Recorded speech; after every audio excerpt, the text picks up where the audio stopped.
So the first way is slightly more involved than the second, but in my opinion provides better results with more flexibility.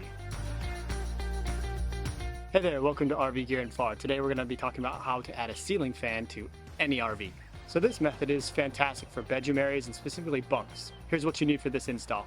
One 2x4 bracket used for door security, screws, this battery powered clip-on fan, and optionally an extra long USB cable.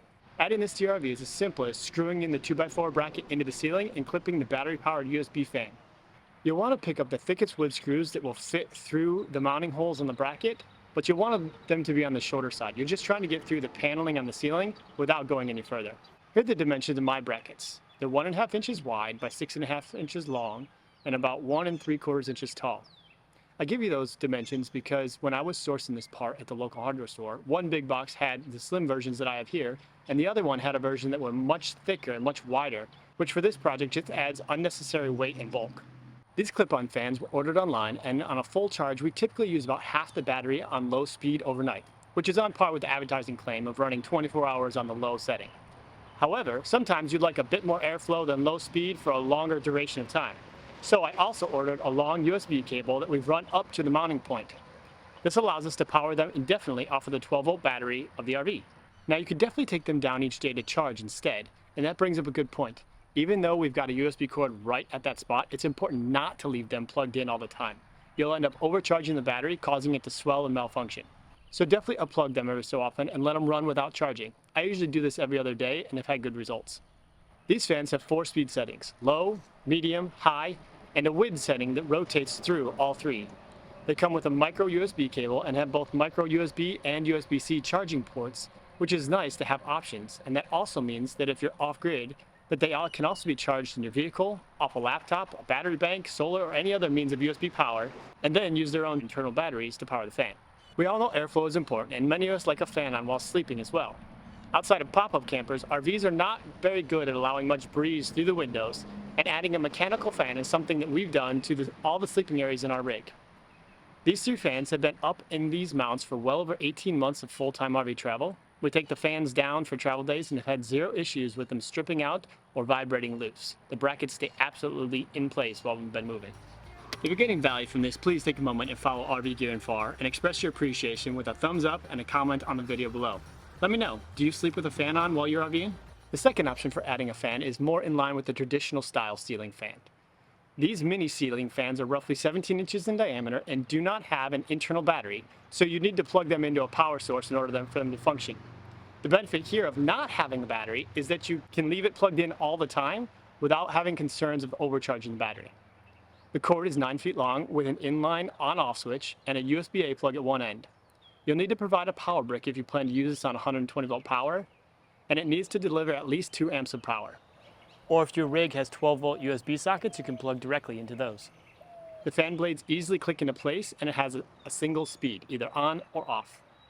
The packaging states that it spins at 300 RPMs, which is enough to gently move air, and in my opinion moves less air than the low speed on the clip fan.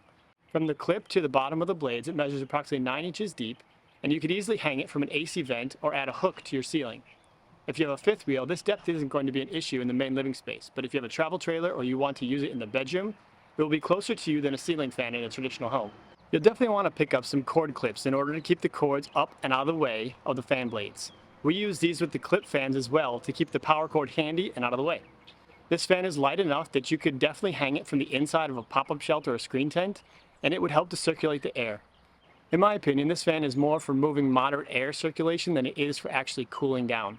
Something like a box fan suspended from a pop-up shelter would provide better results when trying to cool down around a picnic table, but this USB fan would be great for sipping power and circulating the air in your living room while boondocking. Now, even though it doesn't have its own internal battery, it can be used off of USB battery packs, and therefore it has the option to be used off-grid, albeit with the additional expense of a battery pack. If you enjoy talking with other RVers about the best practices, tips, gear, and DIY projects, come join us in the RV Gear and Far group. I'll post a link in the description below. So where does each fan shine? The clip-on fans work best in sleeping areas and tighter spaces. They have their own battery, the fan blades are enclosed, and they have a built-in stand along with the clip, which means that they're incredibly versatile, and with the mounting of the 2x4 bracket, you can easily place them almost anywhere. The hanging fan would really shine in a pop-up shelter or fifth wheel living room where you'd like to have moderate air circulation to even out the temperature within the space and have the headroom to hang it without running into anything. Another option that you might consider is upgrading the absolutely dismal factory installed roof vent fans with the Max Air Deluxe fans. These roof mounted fans have multiple speeds, can exhaust air out of the rig or rotate backwards and pull outside air into the rig. The fan blades fill the entire diameter of the vent, and you can really move a ton of air. They have an integrated rain cover and can even be used when the vent is closed to act as a ceiling fan and circulate air from the ceiling back down into the living space. And one thing I really like about these Max Air fans is they have a flange that attaches to the roof. So if you ever have to replace the fan, all you have to do is remove these 4 screws, pull the fan out and put in a new one. Unlike other fans that you have to remove the roof sealant to get to the screws to get it the whole process. This one is super simple and I really enjoy that. Upgrading our vent fan to this Max Air was hands down one of the best investments and upgrades that we've done to our RV. Hopefully with those options you can decide between the various methods and different fans available to better circulate the air and provide a more comfortable space both inside and outside your RV. That's all I have for today. Happy trails, thank you for watching, and we'll see you on the next one.